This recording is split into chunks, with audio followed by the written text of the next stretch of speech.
Масовните протести се обиде да ги искористи опозицијата која со своите канваси се приклучи кон шарената револуција и сакаше турското сценарио кој се случува на Македонија да го префарба во портокалово и да му даде украински шмек. Ги прашавме граѓаните дали го препознаваат ова сценарио.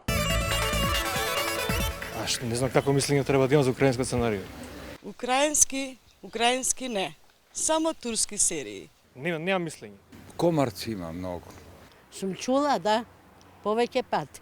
Па нема потреба од украинско сценарио, ако ние имаме наше македонско сценарио. Па е боле украинско сценарио него бугарски воз. Може, например, украинците да учат од нас, ние да им го даеме нашето сценарио. Па не, ама русинки, повеќе онака ги има, знаеш. Комарци има многу. Украинки кои имаше овде во Република Македонија беше најубаво. Кога игра украинкине во Кометол, тогаш имат најубавите резултати во ракометон во Република Македонија, што дури и Кометол беше и првак во Европа, во светон, што беше. Тоа беше време украинки кога имаше, овде имаше најувезувани беа, имаше и по барои, по дискотеки, по приватни забави одеа украинки беа.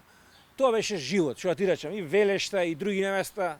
Тоа беше, имаше обиди да се донесет и од Бугарија роба, меѓутоа не беше украинка и тие беа најубави, така да ако ме прашуваш за украинско сценарио, јас сум убаво живееше.